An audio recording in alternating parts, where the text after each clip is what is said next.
नमस्कार प्रिय साथियों, एक बार फिर से सारथी के इस YouTube चैनल पर आपका स्वागत है।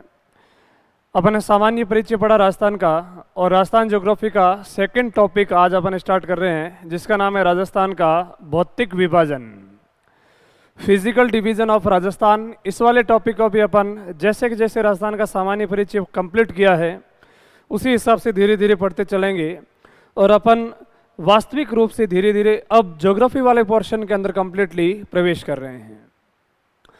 तो राजस्थान का भौतिक विभाजन नाम से इस टॉपिक को अपन पढ़ेंगे, तो आप लोग भी हेडिंग बना लेना। टॉपिक नंबर सेकंड है राजस्थान का भौतिक विभाजन। राजस्थान का भौतिक विभाजन, और जैसे कि आरएस के पीटी के सिलेबस और मेंस के सिलेबस में भी इसको किसके नाम से डिस्क्राइब करके रखा है, पर्वत, पठार और मरुस्थल। यानी इस टॉपिक के अंदर जो मेनली अपना क्या अध्ययन का विषय रहेगा वो रहेगा पर्वत, पठार और मरुस्थल के नाम से। और किसी किसी के सिलेबस में हो सकता है राजस्थान का भौतिक विभाजन, फिजिकल डिवीजन ऑफ राजस्थान। तो इस टॉपिक पे धीरे धीरे अपन चर्चा करना स्टार्ट करते हैं कि राजस्थान का फिजिकल डिवीजन सबसे पहले स्टार्ट किसने किया। तो राजस्थान को सबसे पहले भौतिक रूप से विभाजित करने वाले व्यक्ति कौन थे, तो जवाब आना चाहिए आपका वी.सी. मिश्रा। वी.सी. मिश्रा नाम के भूगोल के वैज्ञानिक ने राजस्थान को सबसे पहले भौतिक रूप से विभाजित किया। यानी कि राजस्थान का सबसे पहले भौतिक विभाजन करने वाले भूगोल के वैज्ञानिक का नाम क्या था, वी.सी. मिश्रा। और वी.सी. मिश्रा ने 1968 में एक किताब लिखी और उस किताब का नाम था राजस्थान का भूगोल। और राजस्थान का भूगोल नाम पुस्तक के अंदर से राजस्थान को कितने भागों में विभाजित किया गया, तो जवाब आना चाहिए आपका राजस्थान को 7 भागों में विभाजित किया। यानी कि राजस्थान का भौतिक विभाजन करने वाला सबसे पहले भूगोल के वैज्ञानिक कौन है, तो जवाब दोगे आप है वी.सी. मिश्रा। और वी.सी. मिश्रा ने राजस्थान को कितने भागों में विभाजित किया, 7 भागों में। और वो 7 भाग वी.सी. मिश्रा के अनुसार कौन कौन से हैं, तो उसके ऊपर भी चर्चा करेंगे। लेकिन 2 भूगोल के वैज्ञानिकों का नाम और देख लेते हैं। एक व्यक्ति का नाम क्या है, तो बताओगे ए.के. सेन।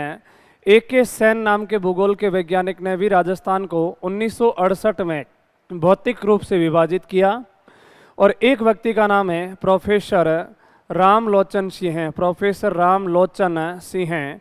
और प्रोफेसर रामलोचन सिंह ने भी राजस्थान को भौतिक रूप से कितने भागों में विभाजित किया, तो कब विभाजित किया, तो ये आप जरूर याद रख लेना 1971 में।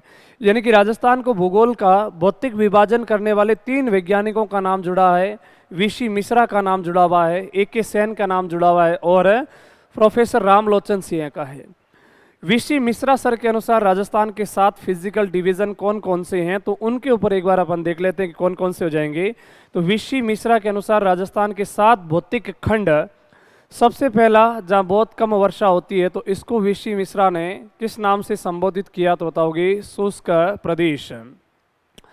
शुष्क प्रदेश के नाम से। जहां शुष्क प्रदेश समाप्त होता है वहां से वी.सी. मिश्रा के अनुसार दूसरा फिजिकल डिवीजन कौन सा है, तो बताओगे अर्ध शुष्क प्रदेश। अर्ध शुष्क प्रदेश। वी.सी. मिश्रा के अनुसार तीसरा फिजिकल डिवीजन कौन सा है, तो उत्तर के वे जिले जो नहरों द्वारा अधिक सिंचाई करते हैं, तो इसको आप बोल दोगे तीसरा उत्तरी नहरी क्षेत्र। उत्तरी नहरी क्षेत्र। उत्तरी नहरी क्षेत्र। 4th फिजिकल डिवीजन कौन सा है, तो जवाब दोगे पूर्वी कृषि औद्योगिक प्रदेश। यानी इसका नाम बोल दोगे पूर्वी कृषि औद्योगिक प्रदेश। पूर्वी कृषि औद्योगिक प्रदेश। पूर्वी कृषि औद्योगिक प्रदेश। 5th फिजिकल डिवीजन का नाम कौन सा है, तो उसका नाम दोगे दक्षिण पूर्वी। दक्षिण पूर्वी। दक्षिण पूर्वी कृषि औद्योगिक प्रदेश। दक्षिण पूर्वी कृषि औद्योगिक प्रदेश। औद्योगिक दक्षिण पूर्वी कृषि प्रदेश। प्रदेश। 6ठा हो जाएगा चंबल के बीहड़। चंबल के बीहड़। चंबल के बीहड़। और एक भौतिक प्रदेश इनके अनुसार जो है वो सबसे लास्ट का, वो पहाड़ियों के नाम से, और वो पहाड़ियाँ कौन सी है, अरावली की पहाड़ियाँ। यानी आपसे पूछना है कि वी.सी. मिश्रा के अनुसार पश्चिम में जो प्रदेश फैला हुआ है उसका नाम कौन सा है? शुष्क प्रदेश। उसके बाद में अर्ध शुष्क प्रदेश है। उत्तरी नहरी सिंचित क्षेत्र के नाम से भी जाना जाता है उसको, पूर्वी कृषि औद्योगिक प्रदेश, दक्षिण पूर्वी कृषि औद्योगिक प्रदेश, चंबल की बीहड़ और अरावली की पहाड़ियाँ। सातवां जो भौतिक प्रदेश है अरावली की पहाड़ियाँ। ये किसके अनुसार विभाजन है तो जवाब दोगे वीसी मिश्रा के अनुसार विभाजित किया गया है। अगली कड़ी का अपन पढ़ते हैं कि राजस्थान को सामान्य रूप से कितने भागों में बांटा गया है। तो राजस्थान को सामान्य रूप से 4 भौतिक प्रदेशों में विभाजित किया गया है। राजस्थान को सामान्य रूप से यानी किसी भूगोल के वैज्ञानिक के अनुसार नहीं, राजस्थान को जनरल रूप से कितने भौतिक प्रदेशों में विभाजित किया गया है तो जवाब दोगे 4 भौतिक प्रदेशों में इसको विभाजित किया गया है। सामान्य रूप से राजस्थान के 4 भौतिक प्रदेश कौन कौन से हैं तो फर्स्ट क्लास के अंदर भी हम यहाँ से पढ़ना जब शुरू करते हैं तो एक बार समझने के लिए आप ये समझ लेना कि जब दुनिया बनी थी तब दुनिया के अंदर कितने महाद्वीप हुआ करते थे। तो जवाब आना चाहिए जब दुनिया बनी थी तब दुनिया के अंदर एक महाद्वीप था और एक जकड़ा हुआ कठोर स्थल था जिसको हम किस नाम से पढ़ते हैं, पेंजिया के नाम से। और इस पेंजिया के आसपास में एक विशालकाय मरुस्थल, एक विशालकाय जल राशि फैली हुई थी जिसका नाम क्या है तो बताओगे पैंथालासा। यानी पैंथालासा उस जमाने का क्या था तो बताओगे महासागर था और पेंजिया उस जमाने का क्या था, महाद्वीप था। जैसे जैसे हम पृथ्वी के डेप्थ में 32 मीटर गहराई में जाते हैं तो 1 डिग्री सेंटीग्रेड तापमान बढ़ जाता है और इतने गहराई में जाते हैं कि पृथ्वी का जो त्रिज्या आती है वो लगभग 6400 किलोमीटर के आसपास में आती है। और जब हम 6400 किलोमीटर में जाते हैं तो ऐसा कोई पृथ्वी के आंतरिक भाग के अंदर तत्व नहीं है जो ठोस अवस्था में मिले, तो लिक्विड फॉर्मेट में काम करते हैं या फिर ऐसे बोलोगे कि पिघले हुए प्लास्टिक की फॉर्मेट में काम करते हैं। और उसको हम किस नाम से संबोधित करते हैं तो जवाब दोगे मैग्मा कहते हैं। और मैग्मा ज्वालामुखी के माध्यम से बाहर आता है और बाहर आके लावा निर्मित कठोर चट्टानों का निर्माण करता है। लेकिन पेंजिया इतना विशालकाय और इतना कठोर भौतिक प्रदेश था कि इसने अपने आप के टुकड़े नहीं होने दिए, इसने अपने आप से ज्वालामुखी को बाहर नहीं आने दिया, अतः इसके 2 टुकड़े हो गए। और अगली स्टेप के अंदर कितने महाद्वीप बने तो आपका जवाब होना चाहिए अगली स्टेप में इस दुनिया में 2 महाद्वीप बने। एक महाद्वीप दक्षिण में रह गया और एक महाद्वीप जो उत्तर में फैला। उत्तर वाले महाद्वीप का नाम रखा गया था अंगारा लैंड और दक्षिण वाले महाद्वीप का नाम क्या था तो बताओगे गोंडवाना लैंड। और इसके बीच में एक जल राशि फैली थी उसको हम जानते थे 33 सागर के नाम से। यानी अंगारा लैंड और गोंडवाना लैंड के बीच में भूसन्नति को किस नाम से संबोधित किया जाता है तो बताओगे 33 सागर। राजस्थान के 2 भौतिक प्रदेश किससे बने हुए हैं, गोंडवाना लैंड से, और राजस्थान के 2 ही भौतिक प्रदेश किससे बने हुए हैं, 33 सागर से। राजस्थान में किसका कोई अवशेष नहीं मिलता है तो जवाब आना चाहिए अंगारा लैंड का। और यदि आपसे पूछ लें कि राजस्थान के अंदर जहाँ जहाँ पे मरुस्थल फैला हुआ है और राजस्थान में जहाँ जहाँ पे मैदान फैला हुआ है वहाँ किसका अवशेष है तो जवाब दोगे वहाँ 33 सागर का अवशेष हैं। और जहाँ जहाँ पे राजस्थान में पहाड़ियाँ बनी हुई है और जहाँ जहाँ पे पठार फैले हुए हैं वो अधिकांशतः है किसके अवशेष हैं तो जवाब क्या दोगे, गोंडवाना। यानी कि राजस्थान को सामान्य रूप से हम कितने भागों में बांटेंगे, 4 भागों में। और उन 4 भागों में से 2 भौतिक प्रदेश किससे बने, 33 सागर से, और 2 ही किससे बने, गोंडवाना लैंड से बने हुए हैं। अब कौन कौन से गोंडवाना लैंड से और कौन कौन से 33 सागर से बने हुए हैं इसके ऊपर अपन एक बार चर्चा करते हैं। राजस्थान को ये यहाँ से शेखावटी प्रदेश से लेकर के और यहाँ बीच में से ये जो पश्चिम का पूरा भौतिक प्रदेश है ये महान मरुस्थल है। किस तरीके से इसका निर्माण हुआ, क्या इसके निर्माण की प्रक्रिया, धीरे धीरे अपन सारी चीज़ समझेंगे। राजस्थान का क्षेत्रफल कितना है तो बताओगे, राजस्थान का क्षेत्रफल 3,42,239.74 किलोमीटर स्क्वायर है, जो पूरे भारत का कितना भाग रखता है तो जवाब दोगे 10.41% है। और राजस्थान के इस पूरे पश्चिमी भाग पर पहला भौतिक प्रदेश फैला हुआ है जिसका नाम कौन सा है, महान मरुस्थल। एक बार अपन समझेंगे कि राजस्थान को कितने भौतिक प्रदेश में विभाजित किया गया है तो जवाब दोगे 4 भौतिक प्रदेशों में। और राजस्थान के वो 4 भौतिक प्रदेश कौन कौन से, तो सबसे पहला जो पूरे कंप्लीट पश्चिम में फैला हुआ है इसका नाम कौन सा है, महान मरुस्थल। महान मरुस्थल के बाद में यहाँ से बहुत लंबी एक पहाड़ियाँ फैली हुई है जो बीच में से पतली हो जाती है और फिर यहाँ से आकर के चौड़ी होती है। इन पहाड़ियों को हम पढ़ते हैं अरावली पर्वतमाला। यानी कि राजस्थान का दूसरा भौतिक प्रदेश कौन सा है, तो आपका जवाब आना चाहिए अरावली की पहाड़ियाँ। अरावली की पहाड़ियाँ। अरावली की पहाड़ियों के बाद में राजस्थान का तीसरा भौतिक प्रदेश, थर्ड जो है भौतिक प्रदेश है, एक यहाँ से कंप्लीट मैदानी एरिया फैला हुआ है और यहाँ से लेकर के इसके आसपास का ये वाला क्षेत्र, और इसको अपन पढ़ेंगे। राजस्थान का तीसरा भौतिक प्रदेश है, इसका नाम है पूर्वी मैदान। पूर्वी मैदान। और राजस्थान का चौथा भौतिक प्रदेश है, ये यहाँ से स्टार्ट होता है और कंप्लीट ये वाला क्षेत्र है। इसका फोर्थ फिजिकल डिवीजन का नाम हो जाएगा दक्षिण पूर्वी पठारी प्रदेश। दक्षिण पूर्वी पठारी प्रदेश। दक्षिण पूर्वी पठारी प्रदेश के नाम से जाना जाता है। राजस्थान का टोटल क्षेत्रफल कितना है, तो जवाब दोगे 3,42,239.74 किलोमीटर स्क्वायर।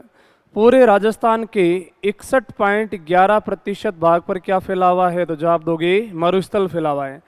राजस्थान के 61.11% भाग पर किसका विस्तार है, मरुस्थल का विस्तार है। राजस्थान के कुल क्षेत्रफल के 9% भाग पर किसका विस्तार है, अरावली का विस्तार है। राजस्थान के 23% भाग पर किसका विस्तार है, तो फिर बताओगे पूर्वी मैदान का। ये एग्जैक्ट आंकड़ा, ऑथेंटिक और सही आंकड़े हैं। राजस्थान के अंदर कहीं आप देखोगे तो 23.03% ऐसा नहीं है। राजस्थान के 61.11% भाग पर महान मरुस्थल, राजस्थान के 9% भाग पर अरावली की पहाड़ियाँ और राजस्थान के 23% भाग पर पूर्वी मैदान, और बाकी जो बचा हुआ तीनों को जोड़ लोगे तो राजस्थान के 6.89% भाग पर क्या फैला हुआ, बताओगे दक्षिण पूर्वी पठारी प्रदेश स्थित है। 2011 की जनसंख्या के अनुसार राजस्थान की जनसंख्या है 6,85,48,437 व्यक्ति। कौन सी सेंसस के अनुसार है, तो बताओगे 2011 के अनुसार। इतनी जनसंख्या का राजस्थान में टोटल जनसंख्या का कितना भाग निवास करता है, तो राजस्थान की कुल जनसंख्या का 40% भाग किसमें निवास करेगा, महान मरुस्थल में। यानी एक बात ये समझ में आई कि महान मरुस्थल का क्षेत्रफल बहुत ज़्यादा है और जनसंख्या यहाँ की कम है। अतः ऑटोमेटिक रूप से राजस्थान का यदि आपसे पूछ लें कि किस भौतिक प्रदेश का जनसंख्या घनत्व सबसे कम है, तो जवाब दोगे महान मरुस्थल का, क्योंकि महान मरुस्थल का क्षेत्रफल 61.11% है और जनसंख्या कितनी है, 40% है। अरावली की पहाड़ियाँ राजस्थान के, अरावली की पहाड़ियों पर राज्य की कुल जनसंख्या का कितने प्रतिशत भाग निवास करता है, तो बताओगे 10%। पूर्वी मैदान बहुत ज़्यादा नदियों का जाल फैला हुआ है और लोगों को रहने के लिए आधारभूत सुविधाएं उपलब्ध करवाता है, इसलिए इसके अंदर जनसंख्या का परसेंटेज सबसे ज़्यादा है। यानी कि राज्य की कुल जनसंख्या का 39% भाग किस में निवास करेगा, तो बताओगे पूर्वी मैदान में निवास करता है। और तीनों को जोड़ लोगे और बाकी बचा हुआ यानी कि राज्य की टोटल जनसंख्या का 11% भाग किस में निवास करता है, दक्षिण पूर्वी पठारी प्रदेश। या धीरे धीरे अपन एक एक को करके डिस्क्राइब और फुल डिटेल के अंदर इनको पढ़ेंगे आगे चल करके। यानी कि राज्य की कितनी प्रतिशत जनसंख्या हाड़ौती प्रदेश में निवास करती है, तो जवाब दोगे लगभग 11% जनसंख्या निवास करती है। अब अपन ने बात की कि जहाँ जहाँ पे मरुस्थल और जहाँ जहाँ पे मैदान फैले हुए हैं वो तो अवशेष है 33 सागर के, और जहाँ जहाँ पे पहाड़ियाँ और जहाँ जहाँ पे पठार नाम आ जाएं वो अवशेष हो जाएंगे गोंडवाना लैंड के। यानी आपसे पूछें कि ये किसका अवशेष है, महान मरुस्थल किसका अवशेष है, तो अवशेष के रूप में आप बोलोगे 33 सागर का। यानी इसकी जगह पहले किसका विस्तार था, तो जवाब दोगे 33 सागर का विस्तार था। अरावली की पहाड़ियाँ और अरावली की पहाड़ियाँ किसका अवशेष हो जाएगा, तो अगली अपन इंडेक्स और बनाएंगे, वहाँ आपको कंप्लीट और समझ में आ जाएगा। और वैसी आपको इंडेक्स बनानी, यहाँ अभी आपको लिखना कुछ नहीं है, यहाँ सिर्फ आप समझो कि किस तरीके से राजस्थान को भौतिक रूप से विभाजित करेंगे। और अगली अपन की 6 से 7 क्लासों के अंदर ओवरव्यू है वो आपको यहाँ पे बताया जा रहा है। तो एक बार सिर्फ और सिर्फ इसको कंसंट्रेट करके उसको पूरा का पूरा 100% करके फोकस समझे आप इस चीज़ को। यानी कि अरावली की पहाड़ियाँ किसका अवशेष है, गोंडवाना लैंड का। और यदि आपसे पूछे कि महान मरुस्थल की जगह पहले क्या फैला हुआ था, तो 33 सागर है। पूर्वी मैदान भी किसका अवशेष है, तो जवाब दोगे 33 सागर। यानी इसकी जगह पहले क्या फैला हुआ था, तो जवाब दोगे 33 सागर फैला हुआ था। दक्षिण पूर्वी पठारी प्रदेश और दक्षिण पूर्वी पठारी प्रदेश की जगह पहले क्या फैला हुआ था, तो बताओगे गोंडवाना लैंड का अवशेष है, यानी किसका अवशेष है, तो जवाब क्या दोगे, गोंडवाना लैंड का अवशेष है। गोंडवाना लैंड का अवशेष, 33 सागर का अवशेष, गोंडवाना लैंड का अवशेष और 33 सागर का अवशेष है। जिस तरीके से मनुष्य का निर्माण होता है वैसे भी पृथ्वी का निर्माण हुआ। नेक्स्ट कोई एक लेक्चर अपन उसके ऊपर लेंगे कि पृथ्वी के निर्माण के अंदर कौन कौन से अभी तक के युग आए। फिर भी एक बार आप याद रख लेना कि इस महान मरुस्थल का निर्माण किस युग में हुआ, तो उस युग को आप बोलोगे प्लीस्टोसीन काल में हुआ था। कौन से काल में निर्माण होता है, प्लीस्टोसीन काल में इसका निर्माण होता है। अरावली का निर्माण हुआ उस युग का नाम बहुत पुराना युग है, वो कौन सा है, प्री कैम्ब्रियन काल में। किस युग में निर्माण हुआ, तो जवाब क्या दोगे, प्री कैम्ब्रियन है काल में निर्माण हुआ। पूर्वी मैदान का भी निर्माण 33 सागर का अवशेष है, तो इसका भी निर्माण कौन से युग में होता है, तो जवाब दोगे प्लीस्टोसीन काल में निर्माण हुआ था। और दक्षिण पूर्वी पठारी प्रदेश का निर्माण किस युग में होता है, तो जवाब दोगे क्रीटेशियस युग, यानी कौन से युग में इसका निर्माण होता है, तो बताओगे क्रीटेशियस युग में इसका निर्माण होता है। नेक्स्ट, अब यदि आपसे पूछे कि राजस्थान का वह कौन सा भौतिक प्रदेश है जो सबसे पहले बना, तो सबसे फर्स्ट पोजीशन पर किसका निर्माण हुआ, तो बताओगे अरावली की पहाड़ी होगा।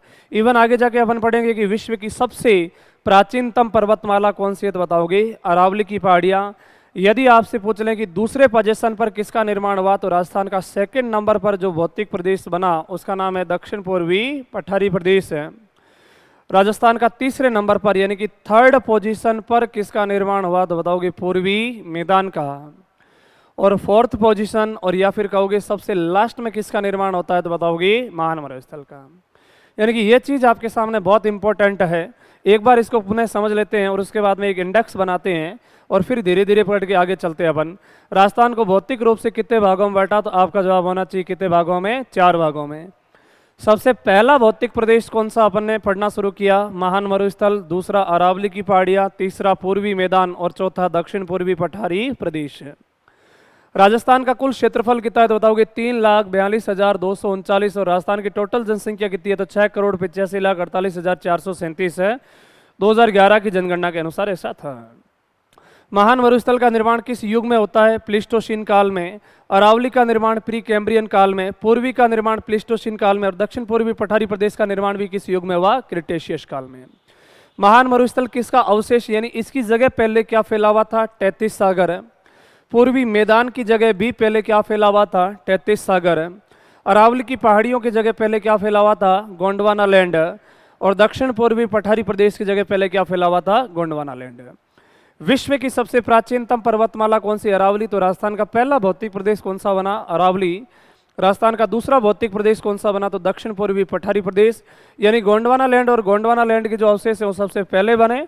उसके बाद में गंगा और यमुना जलोढ़ मर्दों के द्वारा, मिट्टी की मृदा के द्वारा जाकर के जो बनाया उसका नाम है पूर्वी मैदान।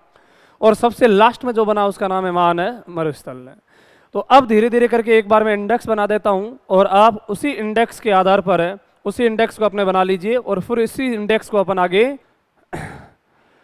राजस्थान का भौतिक प्रदेश यानी हो जाएगा भौतिक प्रदेश, भौतिक प्रदेश 4 भौतिक प्रदेश है टोटल। तो चारों भौतिक प्रदेशों को लिख देंगे अपन। सबसे पहले भौतिक प्रदेश कौन सा है, तो जवाब होना चाहिए महान मरुस्थल। सबसे पहले भौतिक प्रदेश का नाम है महान मरुस्थल। महान मरुस्थल के बाद में भौतिक प्रदेश कौन सा है, तो जवाब दोगे अरावली की पहाड़ियाँ। महान मरुस्थल के बाद में अरावली की पहाड़ियाँ भौतिक प्रदेश के नाम से इसको पढ़ेंगे अपन। तो अपनी कॉपी में इसी तरीके से इंडेक्स आप बना लीजिएगा। भौतिक प्रदेश है, सबसे पहला भौतिक प्रदेश है महान मरुस्थल, महान मरुस्थल। दूसरे भौतिक प्रदेश का नाम क्या है, तो बताओगे दूसरा भौतिक प्रदेश है अभी अपन पढ़ेंगे जिसका नाम है अरावली की पहाड़ियाँ। दूसरा भौतिक प्रदेश है अरावली की पहाड़ियाँ, अरावली की पहाड़ियाँ। तीसरा भौतिक प्रदेश अपन पढ़ेंगे पूर्वी मैदान और चौथा भौतिक प्रदेश रहेगा दक्षिण पूर्वी पठारी प्रदेश के नाम से। नेक्स्ट यानी दूसरा भौतिक प्रदेश अध्ययन का विषय जो अपना रहेगा वो है अरावली की पहाड़ियाँ, अरावली की पहाड़ियाँ। तीसरा भौतिक प्रदेश कौन सा है, तो बता दोगे पूर्वी मैदान, पूर्वी मैदान। चौथा भौतिक प्रदेश कौन सा है, तो बता दोगे दक्षिण पूर्वी पठारी प्रदेश, दक्षिण पूर्वी पठारी प्रदेश, ये राजस्थान के कितने क्षेत्रफल पर स्थित है? तो राजस्थान का एक तो ये क्या रखेंगे, क्षेत्रफल, राजस्थान का क्षेत्रफल, यानी कि राजस्थान का कितना क्षेत्रफल ये रखते हैं, राजस्थान का क्षेत्रफल। तो सुनिएगा, राजस्थान के कितने प्रतिशत क्षेत्रफल अरावली महान मरुस्थल स्थित है? तो राजस्थान के 61.11% पर फैले हुए क्षेत्र का नाम कौन सा है? महान मरुस्थल स्थित है। राजस्थान के कितने प्रतिशत क्षेत्रफल? 61.11% भाग पर है, 61.11% भाग पर महान मरुस्थल। राजस्थान के 9% भाग पर अरावली की पहाड़ियाँ, राजस्थान के 23% भाग पर पूर्वी मैदान, राजस्थान के 23% पूर्वी मैदान और राजस्थान के 6.89% भाग पर क्या स्थित है? तो बता दोगे, दक्षिण पूर्वी पठारी प्रदेश स्थित है। उसके बाद इन क्षेत्र में राजस्थान की कितनी जनसंख्या निवास करती है? तो देखिएगा, राजस्थान की मरुस्थल के अंदर 40% जनसंख्या निवास करती है, यानी कि राज्य की टोटल जनसंख्या का 40% भाग किसमें निवास करता है? मरुस्थल में। राज्य की 10% जनसंख्या अरावली में, राज्य की 39% जनसंख्या पूर्वी मैदान में और राजस्थान की 11% जनसंख्या किसमें निवास करेगी? तो जवाब दोगे, दक्षिण पूर्वी पठारी प्रदेश में निवास करती है। जनसंख्या, महान मरुस्थल में कितनी जनसंख्या? 40%, अरावली में 10%, पूर्वी मैदान में 39% और दक्षिण पूर्वी पठारी प्रदेश में 11% है। नेक्स्ट है, किसका अवशेष है, यानी इसकी जगह पहले क्या फैला हुआ था? तो जवाब दोगे, टेथिस सागर। महान मरुस्थल किसका अवशेष है? टेथिस सागर का। अरावली की जगह पहले क्या स्थित था? तो जवाब दोगे, गोंडवाना लैंड, यानी ये किसका अवशेष है? गोंडवाना लैंड का। पूर्वी मैदान किसका अवशेष है? तो जवाब दोगे, टेथिस सागर का अवशेष है। और दक्षिण पूर्वी पठारी प्रदेश की जगह भी पहले क्या विस्तारित था? तो जवाब दोगे, गोंडवाना लैंड का अवशेष है। नेक्स्ट है, यानी अब इनके अंदर किस किस का विस्तार है, तो वो चीज़ें अपन ने जानी। उसके बाद इनका निर्माण कौन कौन से युग में हुआ, तो वो चीज़ देखिए अब, यानी कि निर्माण काल कौन से काल में इसका निर्माण हुआ? तो इसका निर्माण हुआ था प्लीस्टोसीन काल में। अरावली का निर्माण कौन से युग में होता है? तो बताओगे, प्री कैम्ब्रियन युग में। कौन से युग में अरावली का निर्माण हुआ? प्री कैम्ब्रियन युग में। और किस युग में पूर्वी मैदान का निर्माण हुआ? तो उसका निर्माण भी किस युग में हुआ था? तो बताओगे, प्लीस्टोसीन युग में। और दक्षिण पूर्वी पठारी प्रदेश का निर्माण किस युग में होता है? तो बताओगे, क्रिटेशियस युग में होता है। दक्षिण पूर्वी पठारी प्रदेश का निर्माण भी क्रिटेशियस युग में हुआ था। नेक्स्ट है, निर्माण काल पढ़ने के बाद में अपन ये चीज़ पढ़ते हैं, निर्माण क्रम की दृष्टि से किस किस का निर्माण कब कब हुआ था? तो ये हो जाएगा निर्माण काल। फिर है निर्माण क्रम, सबसे पहले किसका निर्माण हुआ? तो राजस्थान का सबसे लास्ट में पड़ने वाला भौतिक प्रदेश कौन सा है? महान मरुस्थल। राजस्थान का सबसे फर्स्ट में बनने वाला भौतिक प्रदेश कौन सा है? अरावली की पहाड़ियाँ। राजस्थान के थर्ड पोजीशन पे किसका निर्माण हुआ? पूर्वी मैदान का। और राजस्थान के सेकंड पोजीशन पर किसका निर्माण होता है? तो बताओगे, दक्षिण पूर्वी पठारी प्रदेश का निर्माण हुआ था। इस तरीके से राजस्थान के 4 भौतिक प्रदेश बने, यानी कि राजस्थान को भौतिक दृष्टि से कितने भागों में बांटा गया है? तो जवाब क्या दोगे? 4 भागों में विभाजित। राजस्थान के 4 भौतिक प्रदेश है, कौन कौन से? तो सुनिएगा, एक कौन सा हो जाएगा? महान मरुस्थल, उसके बाद अरावली की पहाड़ियाँ, उसके बाद पूर्वी मैदान और उसके बाद दक्षिण पूर्वी पठारी प्रदेश है। अपने जो अध्ययन का विषय रहेगा, सबसे बड़ा भौतिक प्रदेश है, 3 से 4 लेक्चर में पूरा होने लायक है, उसका नाम कौन सा है? महान मरुस्थल। उसके बाद बहुत बड़ा भौतिक प्रदेश फिर एक और, जहाँ से बहुत ज़्यादा क्वेश्चन पुटअप होते हैं, और अरावली की पहाड़ियाँ हैं। उसके बाद 2 छोटे छोटे भौतिक प्रदेश रहेंगे, एक तो पूर्वी मैदान और एक कौन सा? दक्षिण पूर्वी पठारी प्रदेश है। तो सबसे पहले आप अपनी कॉपी में हेडिंग बना सकते हो महान मरुस्थल, और 5 स्टेटमेंट पहले ही लिख सकते हो, कौन कौन सी? कि राजस्थान के कितने प्रतिशत क्षेत्रफल पर है? 61.11%। राजस्थान की कितनी जनसंख्या निवास करती है? 40%। इसकी जगह पहले क्या फैला हुआ था, यानी किसका अवशेष है? टेथिस सागर का। इसका निर्माण काल कौन सा है? तो प्लीस्टोसीन काल में। निर्माण क्रम की दृष्टि से राजस्थान का कौन से नंबर का भौतिक प्रदेश है? तो जवाब क्या दोगे? चौथे नंबर का भौतिक प्रदेश है, यानी कि 4th पोजीशन पर किसका निर्माण हुआ? महान मरुस्थल का।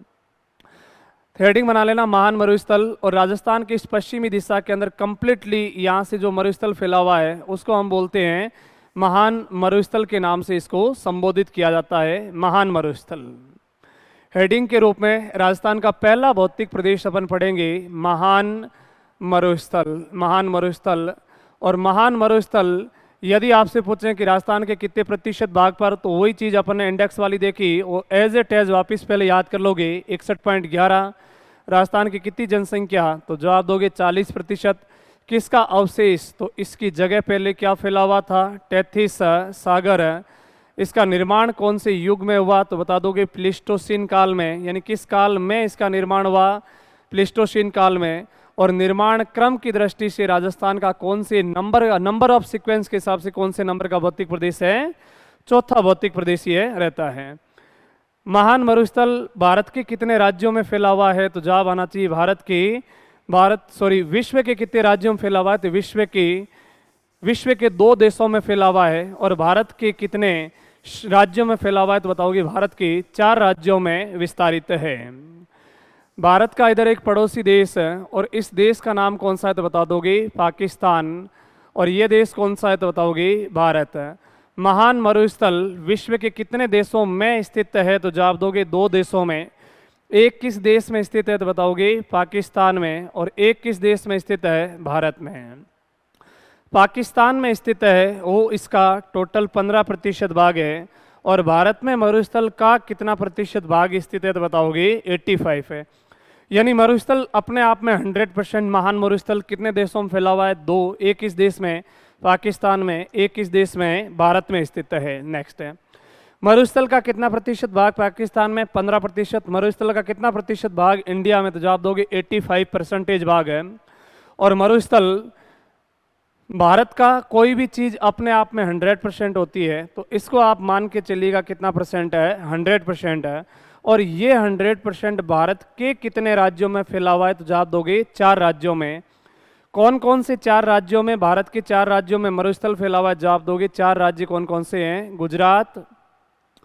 गुजरात के बाद में राजस्थान, राजस्थान के बाद में पंजाब, और पंजाब के बाद में कौन सा राज्य है? हरियाणा।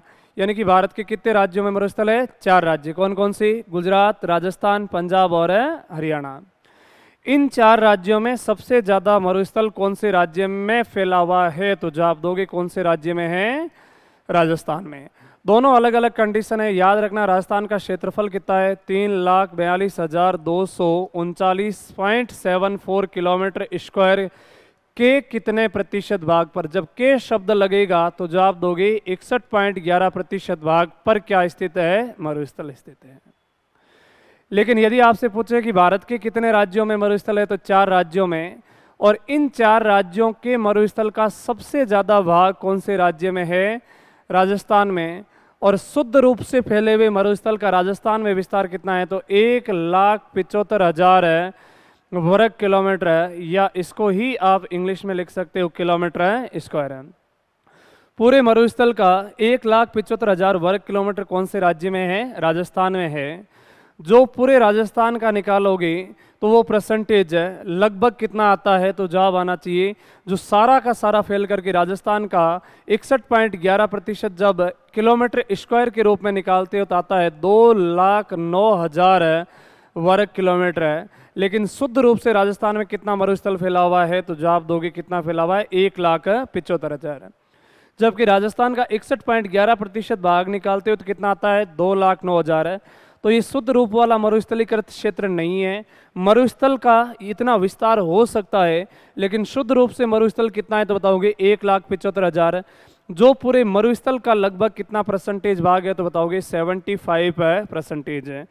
लेकिन भारत में एक वैज्ञानिक अनुसंधान करने के लिए संगठन बना हुआ है। इस संगठन का नाम कौन सा है? ISRO, Indian space research organisation.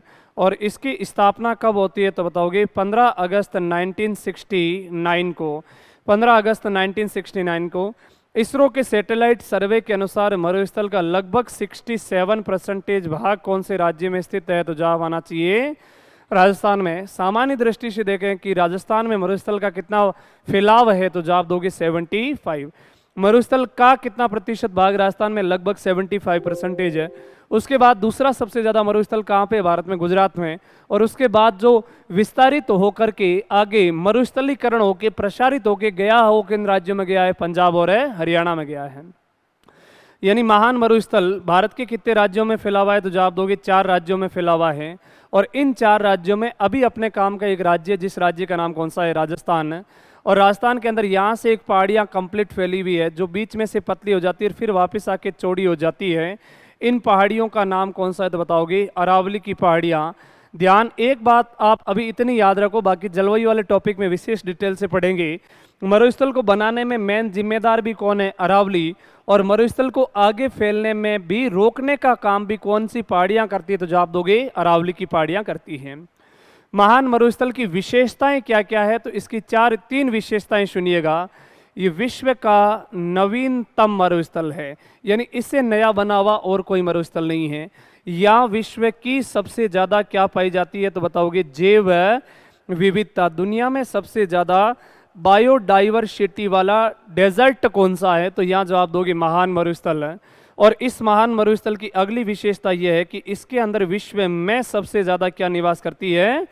जनसंख्या। विश्व का नवीनतम मरुस्थल, विश्व का सर्वाधिक जैव विविधता वाला मरुस्थल और विश्व की सबसे ज्यादा जनसंख्या वाला मरुस्थल कौन सा है? तो बताओगे महान मरुस्थल है।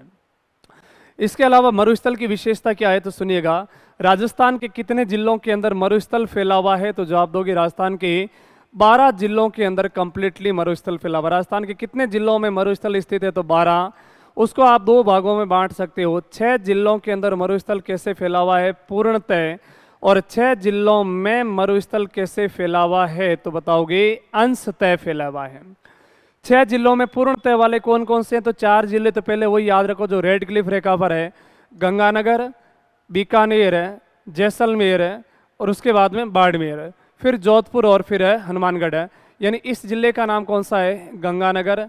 गंगानगर के बाद याद कर लोगे बीकानेर, बीकानेर के बाद में जैसलमेर, जैसलमेर के बाद में बाड़मेर, बाड़मेर के बाद में जोधपुर और जोधपुर के बाद में हनुमानगढ़। यानी कि ये वो 6 जिले जहाँ मरुस्थल पूर्ण रूप से फैला हुआ है।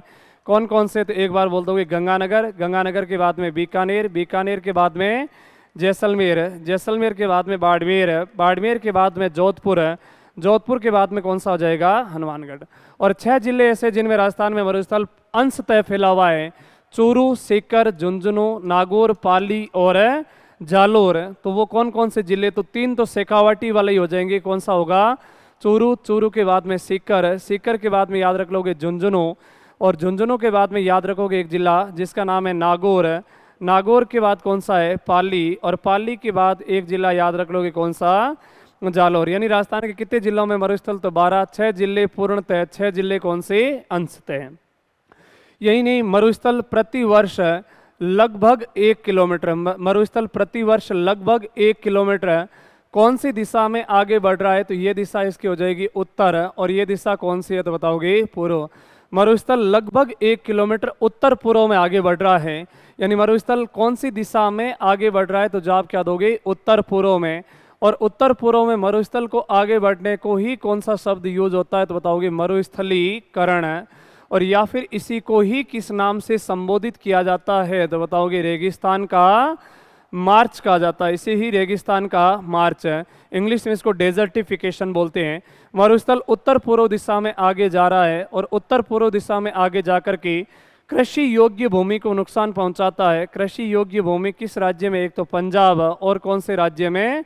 हरियाणा। पंजाब हरियाणा की कृषि योग्य भूमि को नुकसान पहुंचाने वाला मरुस्थलीकरण को रोकने के लिए फिर केंद्र सरकार ने उपाय सुझाया और उपाय सुझा करके केंद्र सरकार एक ऐसे संगठन की स्थापना करती है। उस संगठन का नाम कौन सा था? बताओगे काजरी संगठन है। काजरी की स्थापना कब हुई थी? 1959 में। इसकी स्थापना करने की प्रोसेसिंग कब से स्टार्ट होती है? तो अलग है, ये कभी नहीं क्वेश्चन आया है। ये बार बार क्वेश्चन आया कि काजरी की स्थापना कब हुई है? 1959 में। तो इस काजरी का एक क्या भी बनाया गया है? तो बताओगे मुख्यालय। और काजरी का मुख्यालय कहाँ पे स्थापित किया गया है? जोधपुर में। इतना ही नहीं, काजरी के और आगे क्या खोल के रखे हैं? तो जवाब क्या दोगे? क्षेत्रीय कार्यालय, यानी कि काजरी के रीजनल ऑफिस कहाँ कहाँ पे खोल के रखे हैं? तो एक ऐसी जगह बताओगे लेह, और लेह किसकी राजधानी है? लद्दाख की। और एक इसका रीजनल ऑफिस कहाँ पे है? तो बताओगे कच्छ, और कच्छ जगह कहाँ की है? गुजरात की। तो काजरी का ऑफिस लेह में क्यों खोला गया? क्योंकि एक सफ़ेद मरुस्थल फैला हुआ है कहाँ पे? लेह में। सॉरी, सफ़ेद मरुस्थल या बर्फीला मरुस्थल, सॉरी बर्फीला मरुस्थल कहाँ पे? लेह में। और सफ़ेद मरुस्थल या क्षारीय मृदा से बना मरुस्थल कहाँ पे? कच्छ में।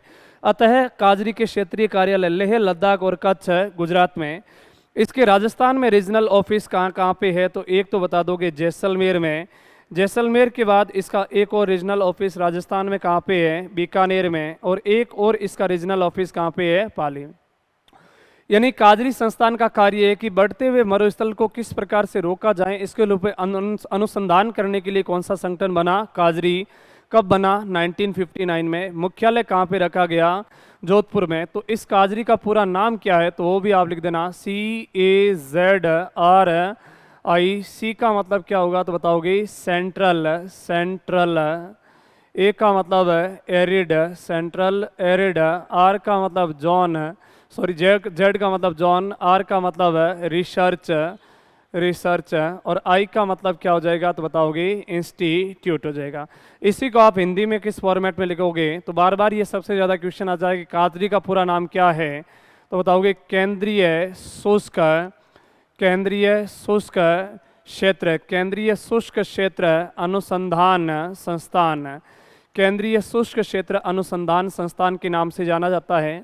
और काजरी एक सुझावकारी संस्था है, और काजरी ने बोला कि यदि बढ़ते मरुस्थलीकरण को रोकना है तो आपको पंक्तिबद्ध रूप से लगातार क्या लगा देने चाहिए? वृक्ष। यानी कि मरुस्थलीकरण को रोकने के लिए सबसे बेस्ट उपाय क्या सुझाया इसने? तो बताओगे वृक्षों की क्या लगाना? तो बता दोगे पंक्तियां लगाना। वृक्षों की पंक्तियां लगाना, यही सबसे, क्योंकि वृक्षों की पंक्तियां लगाओगे तो पश्चिमी राजस्थान में मरुस्थलीकरण के लिए सबसे ज़्यादा जिम्मेदार कौन है? तो बताओगे वायु अपर्दन। यहाँ पे एक नया शब्द आया जिसका नाम कौन सा है? अपर्दन। मिट्टियों वाले चैप्टर में जाके पढ़ा जाता है जिसका नाम है मृदा अपर्दन। और मृदा अपर्दन कितने प्रकार से होता है? तो वायु अपर्दन, जल अपर्दन और चादरी अपर्दन। ये 3-4 चीज़ें इंपॉर्टेंट है। मरुस्थल के अंदर मृदा का अपर्दन सबसे ज़्यादा किसके माध्यम से होता है? वायु के माध्यम से। और वृक्षों की लगातार पंक्तियां लगा दोगे तो किसका वेग कम हो जाएगा? वायु का। और अतः किसको रोका जा सकता है? तो बढ़ते हुए मरुस्थलीकरण को रोका जा सकता है। इसी मरुस्थलीकरण के अंदर किस प्रकार की वनस्पतियां लगती है? तो बताओगे मरुद्भिद प्रकार की वनस्पतियां लगती है। मरुद्भिद, इन्हीं को ही क्या बोला जाता है? तो बताओगे जीरोफाइटा कहते हैं। मरुस्थल में सबसे ज्यादा कौन सी वनस्पतियां सरवाइव करती है? तो बताओगे मरुद्भिद है। और इसके ऊपर अनुसंधान करने के लिए भी एक संगठन आया जोधपुर में जिसका नाम कौन सा है? आफरी। काजरी के जैसा ही इसका उपनाम है। इसकी स्थापना कब होने की प्रक्रिया स्टार्ट हो जाती है? तो ये बात सही है, कब हुई है? 1985 में। और आफरी का मुख्यालय कहाँ पे स्थापित किया गया है? तो जवाब दोगे जोधपुर में। आफरी का पूरा नाम क्या है? तो बहुत सिंपल है, क्या हो जाएगा? तो ए का मतलब एरिड, एफ का मतलब फॉरेस्ट, आर का मतलब रिसर्च और आई का मतलब क्या हो जाएगा? इंस्टीट्यूट। तो एरिड फॉरेस्ट रिसर्च इंस्टीट्यूट के नाम से इसको संबोधित किया जाता है। तो जो अभी तक अपन ने पढ़ा वो सिंपल और सिंपल मरुस्थल के बारे में पढ़ा है, मरुस्थल के बारे में। और अगली जैसे ही अपन क्लास स्टार्ट करते हैं तो उसके अंदर मरुस्थल का अपन 2 विभाजन करेंगे। ये रहा, यहाँ से एक मरुस्थल फैला हुआ है और यहाँ से एक डॉट डॉट करके लाइन निकलती है जिसको अपन बोलते हैं 25 सेंटीमीटर वर्षा रेखा, या फिर और एक यहाँ से रेखा फैली हुई, इस रेखा का नाम कौन सा है? बताओगे रेड क्लिफ रेखा। यानी ये रेखा कौन सी है? रेड क्लिफ रेखा। और इस रेखा का नाम, और इसके अरावली के जस्ट ऊपर ऊपर यहाँ पे फैली हुई है, इसका नाम है 50 सेंटीमीटर वर्षा रेखा। और इसका नाम कौन सा है? तो बताओगे 40 सेंटीमीटर वर्षा रेखा। और ये डॉट डॉट करके आई है, इसका नाम है 25 सेंटीमीटर वर्षा रेखा। यानी ऑल ओवर आपसे पूछ लें कि इस महान मरुस्थल की पश्चिमी सीमा भारत में कौन बनाती है? तो रेड क्लिफ रेखा। और इस महान मरुस्थल की पूर्वी सीमा भारत में कौन बनाती है? तो जवाब क्या दोगे? 40 सेंटीमीटर। एग्जैक्ट कौन सी है? 40 सेंटीमीटर वर्षा रेखा पूरे महान मरुस्थल की पूर्वी सीमा और रेड क्लिफ रेखा या इसके आसपास में चलती 10 सेंटीमीटर वर्षा रेखा महान मरुस्थल की पश्चिमी सीमा बनाती है। फिर वर्षा के आधार पर इसके दो विभाजन किए गए हैं। जहाँ कम वर्षा होगी तो उसको अपन पढ़ेंगे किसके नाम से, शुष्क मरुस्थल के नाम से, और जहाँ थोड़ी ठीक ठाक वर्षा होगी उसको अपन पढ़ेंगे अर्ध शुष्क मरुस्थल के नाम से।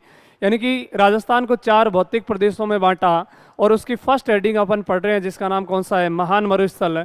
और महान मरुस्थल के बारे में अपन ने सामान्य जानकारी ली और अगली कड़ी में महान मरुस्थल को पुनः 2 भागों में बांट के पढ़ेंगे, एक तो शुष्क मरुस्थल और एक अर्ध शुष्क मरुस्थल। जब तक के लिए आप इन चीज़ों का दोबारा रिवीजन कीजिएगा। बहुत बहुत धन्यवाद आप सबका।